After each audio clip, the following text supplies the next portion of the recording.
estamos en la primera carta de Pedro, primera carta del apóstol Pedro, en el capítulo 1 todavía, una carta que fue escrita para ayudar a los creyentes a que sepan cómo responder frente a adversidades de diferente índole que acarrean sufrimiento a nuestras vidas.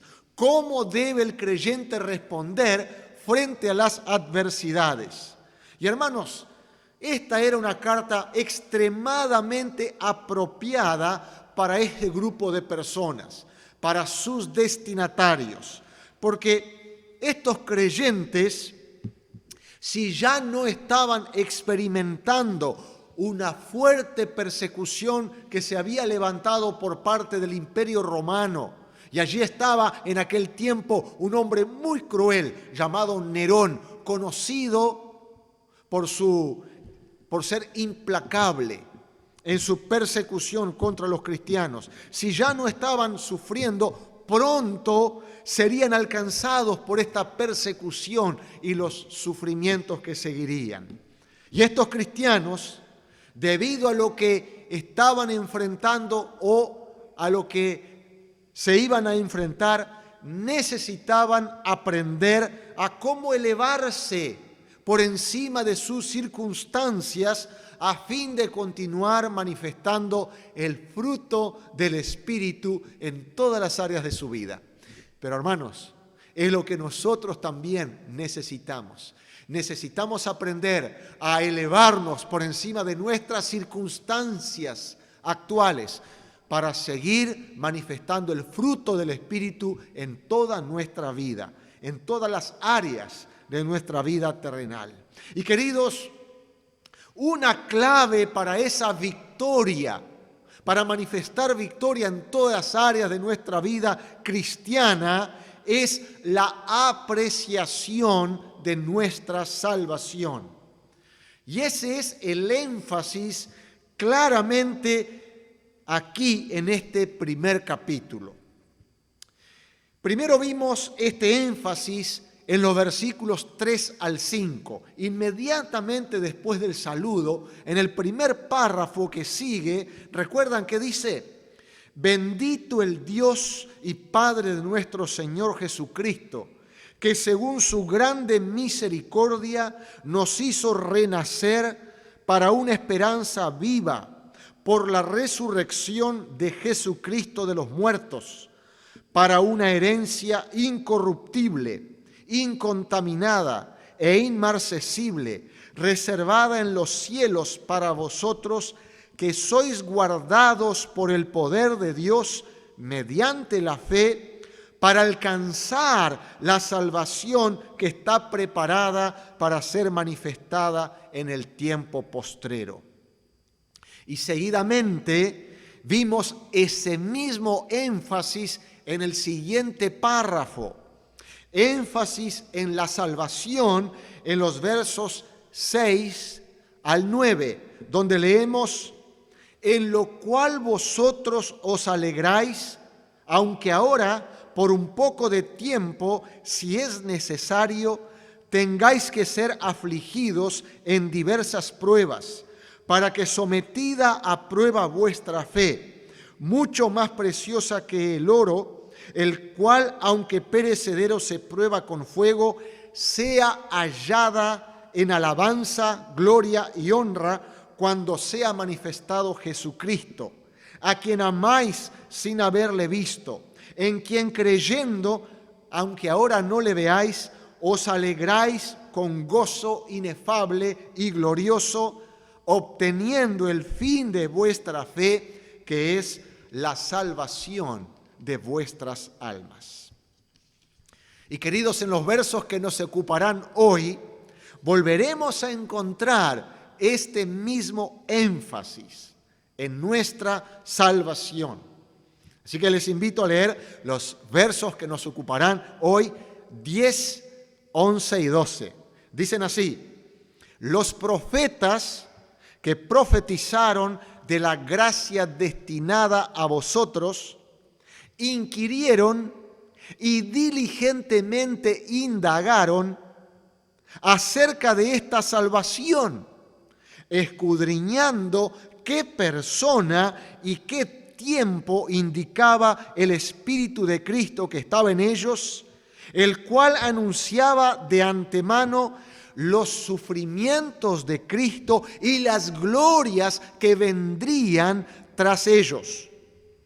A estos se les reveló que no para sí mismos, sino para nosotros, administraban las cosas que ahora os anunciamos, que ahora os son anunciadas por los que os han predicado el Evangelio por el Espíritu Santo enviado del cielo, cosas en las cuales anhelan mirar los ángeles.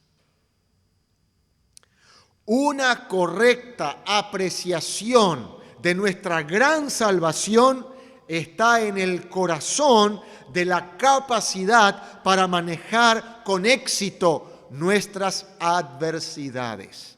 Las adversidades que nos visitan y acarrean angustia, sufrimiento.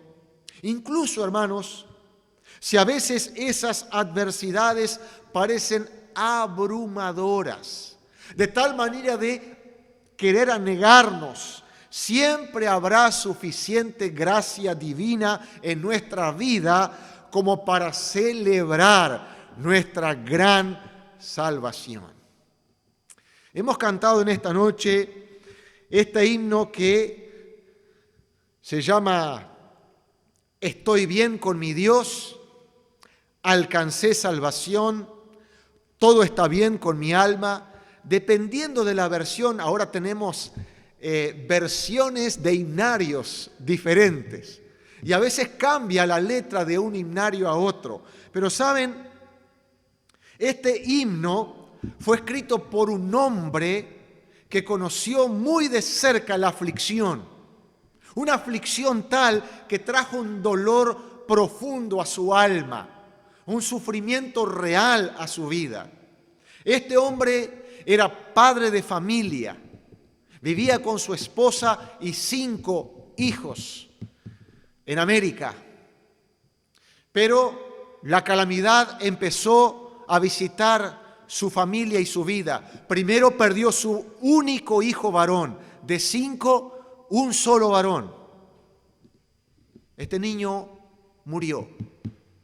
Poco tiempo después, este hombre, que era un abogado y que era un buen creyente, amigo de Moody, el predicador, tiene un revés en su negocio. Él era abogado y pierde una gran inversión. Por lo tanto, su economía sufre un gran golpe. Al tiempo viene el gran incendio que afectó gran parte de la ciudad de Chicago, y allí él termina de perder sus bienes y prácticamente queda en la bancarrota. Es ahí cuando él decide visitar unos amigos en Inglaterra. Le dice a su esposa y a sus 4 hijas que se adelanten, que tomen el barco, que él todavía necesitaba arreglar algunos asuntos con respecto a ese revés que había sufrido, esa gran pérdida que lo había dejado en la bancarrota. Entonces su esposa con sus 4 hijas se adelantan. Y cuando van cruzando el Atlántico, allí hay un choque de barcos. Sí, también los barcos chocan. Y muy rápidamente el barco se hunde. Muchos pasajeros pierden la vida, entre ellos las 4 hijas de este matrimonio. Así que solamente se salva la esposa, quien llega a Inglaterra y le envía un mensaje, un telegrama a América, a su esposo. El telegrama decía así: única salva, pero estoy bien. Tengo paz en mi ser. Gloria a Dios. Poco tiempo después, él logra tomar un barco para reunirse con su esposa. Y llega al lugar donde se había hundido el barco y el capitán le dice, este es el lugar donde se hundió el barco que cruzó anteriormente a Inglaterra. Y allí, sabiendo que sus hijas estaban en aquel lugar, entró a su camarote y escribió lo que hoy conocemos como la letra de este himno, que, como dije, ha cambiado de título y tal vez la traducción ha cambiado también alguna frase. Pero traté de buscar la letra, lo más original que encontré fue esta estrofa de Spafford, se llamaba este hombre. En base a ese telegrama que le envía a su esposa, él escribe esta estrofa. Ya sea que la paz como un río asista mi camino, o que las penas como olas del mar se levanten, sea cual sea mi suerte, me has enseñado a decir que está bien con mi alma. Queridos, es maravilloso para nosotros saber que no importan los reveses de la vida, no importan las adversidades que acarrean sufrimiento a nuestra vida terrenal, porque aunque las debamos enfrentar, aunque no podamos sortearlas, sabemos que todo estará bien con nuestras almas. Porque las circunstancias terrenales no pueden cambiar lo que Dios ha hecho ahí, en nuestro interior. Amén. Es posible que no podamos ir por la vida sin adversidades. Es posible que ellas sean extremadamente dolorosas, pero saber que fuimos librados de la pena del pecado y que como consecuencia eterna somos hijos de Dios y coherederos con Cristo, eso es extremadamente reconfortante y animador. Meditar en nuestra salvación. Pero hermanos, para que eso sea una realidad, necesitamos aprender a tener una correcta perspectiva de nuestra salvación, una correcta apreciación de nuestra salvación. Y es con eso en mente que Pedro escribe estas primeras palabras de su carta.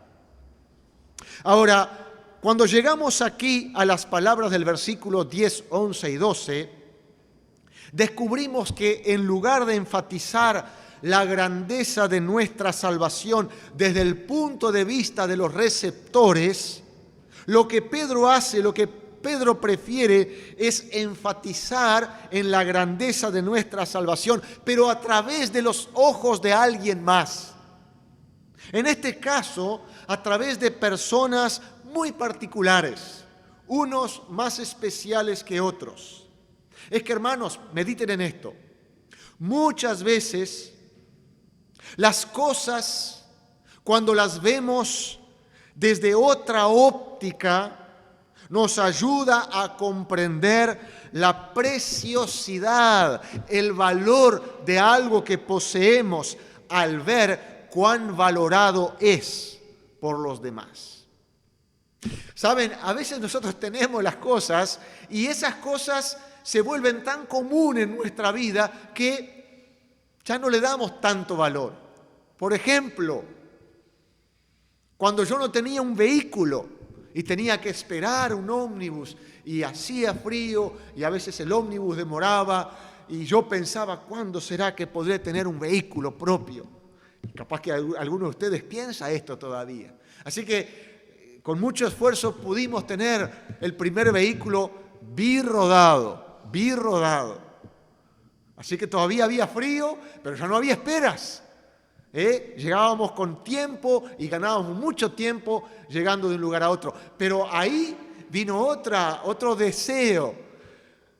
¿Cuándo será que podremos tener un techo sobre nosotros para poder movilizarnos de un lugar a otro sin pasar frío, sin mojarnos. Después de mucho tiempo y después de mucho sacrificio, pudimos tener un vehículo de 4 ruedas. Tal vez alguno de ustedes está pensando esto. Y hermanos, ¿saben qué? Ya uno prácticamente como que da por sentado que el coche está ahí y se olvidó. Se olvidó de esas esperas y cuánto deseó poder tener una mejor economía para poder... Es que es así. Nosotros a veces damos por sentado las cosas y cuando entonces alguien más logra traer para nosotros ese valor que nosotros ya lo poseemos, entonces vuelve a cobrar sentido para nosotros eso. Y es lo que Pedro tiene en mente, ¿me captan? Es lo que él está tratando de hacer aquí. Entonces, continuemos por ver la grandeza de nuestra salvación desde el punto de vista, en primer lugar, de los profetas del Antiguo Testamento. Es verdad que he resumido bastante mis mensajes por el tiempo y en vez de tener 3 puntos, ahora tengo 1 punto, a veces 2. Así que en el primer punto de que va a tener otros, los profetas del Antiguo Testamento. ¿Cómo nos comunican los profetas del Antiguo Testamento el gran valor que le dieron a la salvación que nosotros un día tendríamos en Cristo? Miremos nuevamente el versículo 10. Los profetas que profetizaron de la gracia destinada a vosotros, inquirieron y diligentemente indagaron acerca de esta salvación, de la grande salvación que hoy nosotros gozamos. Hermanos, ellos demostraron el gran valor que le dieron a la salvación que un día sería nuestra en Cristo mediante una búsqueda intensiva en la profecía. Queridos, es verdad que los profetas del Antiguo Testamento fueron salvos de la misma manera que nosotros somos salvos. Fueron salvos por gracia mediante la fe. Sin embargo, su fe era una fe que esperaba en la venida del Mesías con el tiempo y su obra a favor de ellos. Mientras que nuestra salvación mira hacia atrás al Mesías que ya vino y llevó a cabo una obra de salvación a nuestro favor. Nosotros, hermanos, tenemos la gran ventaja y bendición de leer el registro histórico sobre la primera venida de Cristo y la obra que Él llevó a cabo para nuestra salvación. El morir en la cruz del Calvario, tomando nuestro lugar, podemos encontrar el registro de esos eventos aquí en las Escrituras. Los profetas del Antiguo Testamento, ellos solamente tenían el registro de profecías que un día se iban a cumplir. Ellos necesitaban examinar y tratar de entender qué decían esas profecías acerca de la obra de salvación que sería llevada a cabo un día por el Mesías. Lo que descubrimos, hermanos, en esta declaración del versículo 10 es el hecho de que los profetas del Antiguo Testamento no necesariamente entendían todo lo que les era revelado, ni todo lo que era revelado a través de las profecías. Y vamos a mirar un ejemplo de ello. Vamos, por favor, al libro de Daniel, libro del profeta Daniel. Y vamos a ver esto demostrado claramente allí. En Daniel capítulo 9, versículos 1 y 2, libro del profeta Daniel, versículos 1 y 2, leemos: En el año primero de Darío, hijo de Asuero, de la nación de los Medos, que vino a ser rey sobre el reino de los caldeos, En el año primero de su reinado, yo, Daniel, miré atentamente en los libros el número de los años de que habló Jehová al profeta Jeremías, que habían de cumplirse las desolaciones de Jerusalén en 70 años. ¿Captaron ahí? Antes de su estudio en la profecía dada a través de Jeremías, Daniel no tenía ni idea acerca del marco temporal sobre el cautiverio babilónico. Para saberlo, tuvo que estudiar la profecía, tomarse el tiempo y el trabajo de estudiar la profecía. Hermanos, los profetas, solamente por ser profetas, no necesariamente entendían todo lo que era revelado a ellos. Este mismo problema lo vemos presente incluso con respecto a revelaciones que el propio Daniel recibió. Noten otra vez Daniel, ahora capítulo 7, versículos 15 y 16. Daniel capítulo 7, versículos 15 y 16. Dice allí: se me turbó el espíritu a mí, Daniel, en medio de mi cuerpo, y las visiones de mi cabeza me asombraron. Me acerqué a uno de los que asistían y le pregunté la verdad acerca de todo esto. Y me habló y me hizo conocer la interpretación de las cosas. Daniel recibe la revelación de la profecía, pero esta visión lo turbó de tal manera que no entendía. Necesitó buscar ayuda para poder tener la correcta interpretación de las cosas. Hermanos, es verdad que a los profetas se les dio muchas veces una revelación especial. Fueron privilegiados porque tuvieron una revelación especial de parte de Dios. Pero saben, este privilegio no los eximió del trabajo de tener que estudiar la palabra de Dios.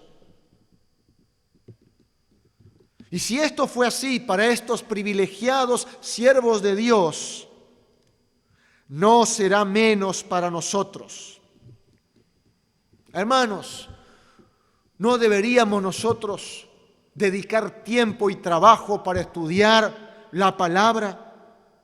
Para saber, para inquirir acerca de esta salvación que nos fue dada. Nosotros tenemos que estudiar las Escrituras para saber la verdad, para interpretar correctamente la verdad de Dios. Bien, ¿y cuál fue el enfoque de su búsqueda? Estamos viendo las palabras de Pedro que dice ahí que se les dio a los profetas esta profecía y que ellos empezaron a hacer una búsqueda muy exhaustiva. ¿Cuál fue el enfoque de esa búsqueda? El enfoque de esa búsqueda fue la salvación que un día se habría de manifestar en Cristo. Hermanos, este enfoque lo podemos ver claramente tan solo con simplificar esa oración de Pedro en el versículo 10. Leemos: los profetas, ¿qué hicieron? Inquirieron y diligentemente indagaron acerca de esta salvación que se predica a través del Evangelio. Hermanos, de todas las verdades que se habían revelado en las Escrituras, no había ningún otro tema que les intrigara tanto a los profetas como la salvación. Y queridos, esto debería seguir siendo así. Debería seguir siendo el tema que más capta la atención y tu corazón. Porque si no entendemos bien este tema, no vamos a funcionar bien como lo que somos. Hermanos, porque el Señor nos salvó con un propósito. Si no entendemos bien esta salvación, no vamos a poder funcionar correctamente. Es a través de una correcta interpretación de la obra que Jesús llevó a cabo para salvarnos que podemos llegar a vivir como cristianos de una manera que exalte a Dios.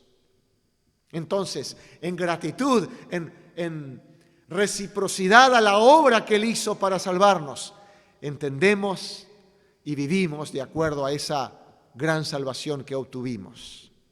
Es por medio de una correcta comprensión de las misericordias de Dios en salvarnos que podemos llegar a entregarnos completamente a Dios, rendir nuestra vida al Señor. Hermanos, esto es exactamente lo que Pablo también pide a los creyentes romanos cuando escribe en el capítulo 12, versículo 1. Él dice: así que, hermanos, os ruego por las misericordias de Dios que presentéis vuestros cuerpos en sacrificio vivo, santo, agradable a Dios. ¿No sería esta una respuesta adecuada por haber entendido el costo para Jesús de llevar a cabo nuestra salvación? Hermano, tú y yo nos encontramos ahora inscritos en el libro de la vida del Cordero. Tenemos una herencia que será entregada en el futuro. Nada puede cambiar eso. ¿Qué hizo posible todo eso? Los sufrimientos de Cristo. Necesitamos entender para valorar los sufrimientos de Cristo. Cuando estamos trabajando con un creyente nuevo, cuando tenemos la oportunidad y Dios nos da un contacto para hablarles y explicarles el Evangelio, es primordial que lo ayudemos a apreciar lo que le ha sido dado y a qué costo. Porque, hermanos, para ti y para mí, la salvación es gratuita. Es por gracia, por medio de la fe. Pero al Hijo de Dios le costó la vida. Él derramó su sangre en la cruz para darnos esta salvación. Los profetas llegaron a tener un maravilloso sentido de que íbamos a entrar en algo muy especial.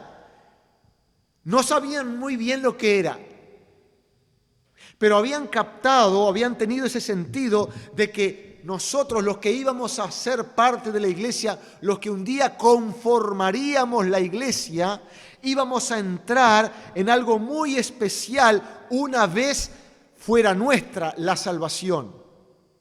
Y estaban tratando de descubrir más al respecto. A ver, ¿qué es esto especial en lo cual ellos van a entrar a gozar una vez sea de ellos la salvación? Y queridos, este esfuerzo no fue pasivo. Está claro que se aplicaron con diligencia a estudiar este tema.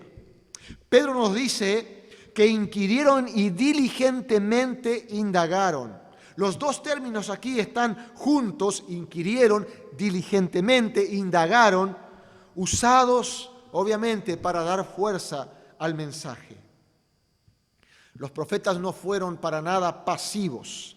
Antes fueron bien diligentes en esta su búsqueda de una mayor comprensión acerca de la salvación que sería manifestada a los que vendrían a formar parte de la iglesia de Cristo. ¿Y cuál fue el enfoque de esta su búsqueda? Bueno, también Pedro nos dice cuál fue el enfoque de esta su búsqueda. El enfoque principal de su búsqueda, es decir, la fuente de su mayor perplejidad personal, se nos entrega en versículo 11. Noten, ¿qué dice el versículo 11? Escudriñando, es decir, ¿qué hacían los profetas estudiando diligentemente? Escudriñando qué persona y qué tiempo indicaba el Espíritu de Cristo que estaba en ellos, el cual anunciaba de antemano los sufrimientos de Cristo y las glorias que vendrían tras ellos. Quiero leerles este mismo versículo en otras versiones. Este mismo versículo 11, en la versión de la Biblia de las Américas, dice: procurando saber qué persona o tiempo indicaba el Espíritu de Cristo dentro de ellos, al predecir los sufrimientos de Cristo y las glorias que seguirían. Y la Nueva Versión Internacional dice así, la Nueva Versión Internacional: querían descubrir a qué tiempo y a cuáles circunstancias se refería el Espíritu de Cristo que estaba en ellos cuando testificó de antemano acerca de los sufrimientos de Cristo y de la gloria que vendría después de estos. Hermanos, gramaticalmente podríamos quedarnos con cualquiera de estas tres traducciones o versiones. Sin embargo, me gusta cómo lo presenta la Nueva Versión Internacional. Querían descubrir a qué tiempo y a cuáles circunstancias se refería el Espíritu de Cristo que estaba en ellos cuando testificó de antemano acerca de los sufrimientos de Cristo y de la gloria que vendría después de estos. La fuente principal de su perplejidad personal y su búsqueda en la palabra de Dios fue el momento en el que vendría el Mesías para sufrir y luego ser glorificado. El tiempo y las circunstancias, y esto es lo que vemos, hermanos, en realidad en los escritos de la mayoría de los profetas del Antiguo Testamento. Pero ya que estamos con Daniel, vamos a seguir con Daniel. Un último pasaje en Daniel, capítulo 12, versículos 4 al 9. Y lo que quiero llamar la atención de ese pasaje es que ustedes capten cuál es el interés de Daniel. ¿Qué es lo que quiere saber? Daniel quiere saber el cuándo, el tiempo. Dice ahí en Daniel 12, versículos 4 al 9: pero tú, Daniel, cierra las palabras y sella el libro para el tiempo del fin. Muchos correrán de aquí para allá y la ciencia se aumentará. Y yo, Daniel, miré y he aquí otros dos que estaban en pie, el uno a este lado del río y el otro al otro lado del río. Y dijo uno al varón vestido de lino que estaba sobre las aguas del río: ¿cuándo será el fin de estas maravillas? Y oí al varón vestido de lino que estaba sobre las aguas del río, el cual alzó su diestra y su siniestra al cielo y juró por el que vive por los siglos, que será por tiempos y la mitad de un tiempo. Y cuando se acabe la dispersión del poder del pueblo santo, todas estas cosas serán cumplidas. Y yo oí, mas no entendí. Y dije: Señor, ¿cuál será el fin de estas cosas?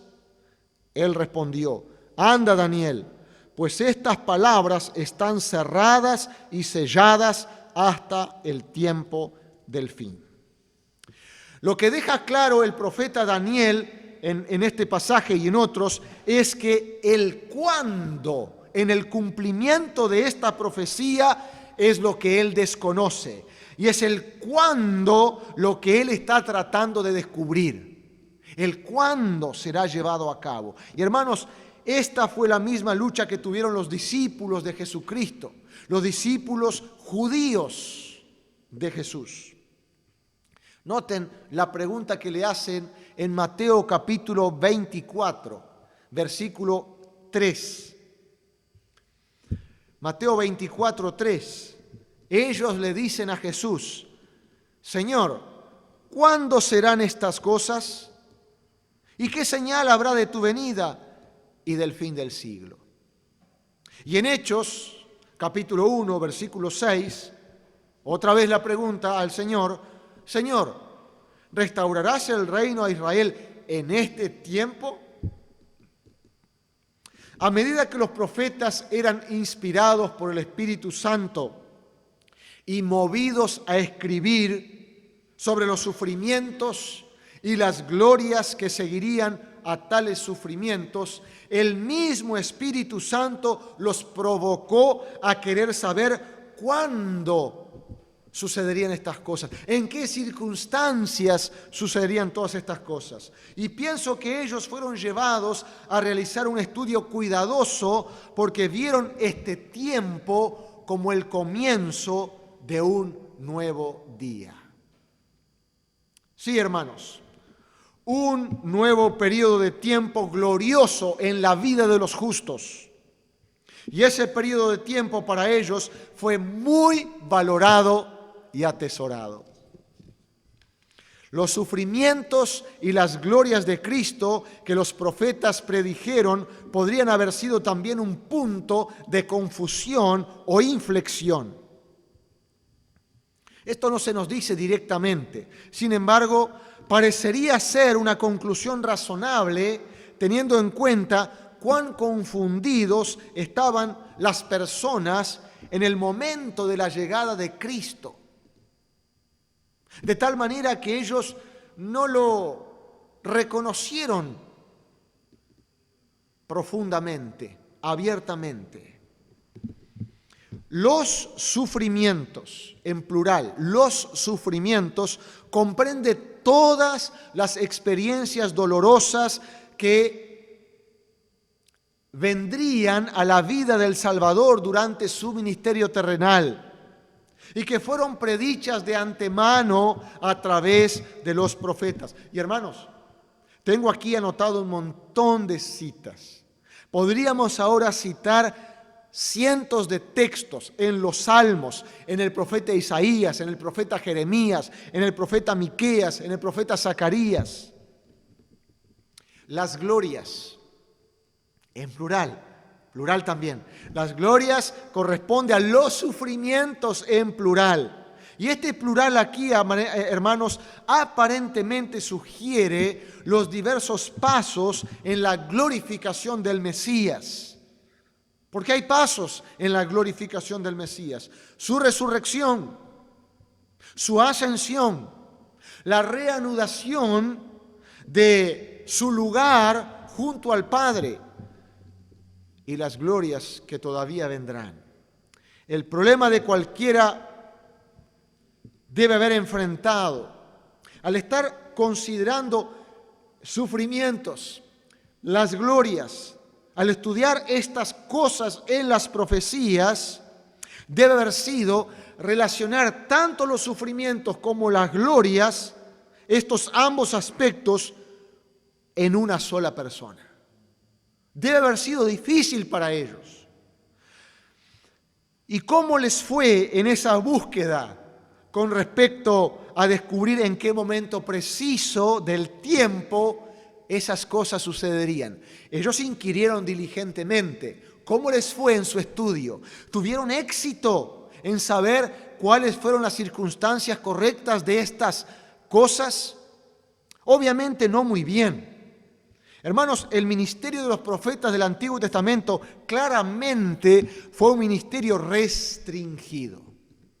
Fue un ministerio restringido. Y esto lo tenemos en las palabras claramente del verso 12. Noten lo que dice versículo 12. Se les reveló que no para sí mismos, sino para nosotros administraban las cosas que ahora os son anunciadas. Se les dijo, qué tremendo, hermanos, qué tremendo, estos siervos de Dios, hombres usados por Dios para servir al pueblo de Dios. Se les dijo que no para ellos mismos estaban poniendo la mesa, estaban preparando un banquete en el que nosotros pudiéramos deleitarnos. Aquellos que vendríamos a ser los que conforman la iglesia de Cristo, la esposa, la novia del Cordero. En otras palabras, los profetas del Antiguo Testamento, ellos desearon y aún anhelaron saciarse, querían saber más, querían llenar esa su curiosidad, ese su deseo de saber más. Quisieron saciarse en la mesa de nuestra salvación, en Cristo. Sin embargo, esta mesa fue puesta para que llegaran a saciarse aquellos que vendrían a conformar la iglesia. Por eso, hermanos, llego a esta conclusión. La tragedia más grande para nuestros tiempos es que muchos de los llamados cristianos muestran muy poco aprecio por el banquete que se les ha presentado en Cristo. En lugar de ocuparse en su salvación y aún saciarse de este banquete puesto delante de nosotros, prefieren ir hasta la mesa del mundo para ver y aún ocuparse con sus distracciones y entretenimientos. Es más, otros, en lugar de celebrar en el banquete de la salvación, prefieren quedarse en un rincón y hacer mueca sobre lo mal que les está yendo en esta vida. Pero si alcanzamos a ir a través del camino que nos ha tocado vivir aquí, si alcanzamos a ir por el camino que nos ha tocado vivir aquí, teniendo la capacidad de maniobrar con éxito a través de las adversidades, sin perder la paciencia, la paz, el dominio propio, antes poder seguir manifestando el fruto del Espíritu Santo, esto será porque aprendimos a tener una correcta apreciación de nuestra salvación. Esto era lo que Pedro se proponía, que los creyentes tuvieran una correcta apreciación de su salvación. Espero, hermanos, que sigan estudiando la Escritura para tener esto, una correcta apreciación de nuestra salvación. Que Dios bendiga su palabra. Vamos a cerrar con unas palabras de oración. Gracias, Señor. Nuevamente, gracias por toda la preparación que tuviste para llevar a cabo esta salvación. Señor, tú, el Señor de gloria, el dueño de todo, el Dios omnipotente, preparando cada detalle. Y cada detalle, Señor, muestra la grandeza de esta obra. Por eso tanta preparación, por eso tanto anuncio, porque esta sería una gran obra, la más grande que la humanidad haya visto jamás, la más grande que será llevada a cabo en la historia de la humanidad, la más valiosa a tus ojos. Que Cristo tomara nuestro lugar en la cruz del Calvario para rescatarnos de nuestros pecados, para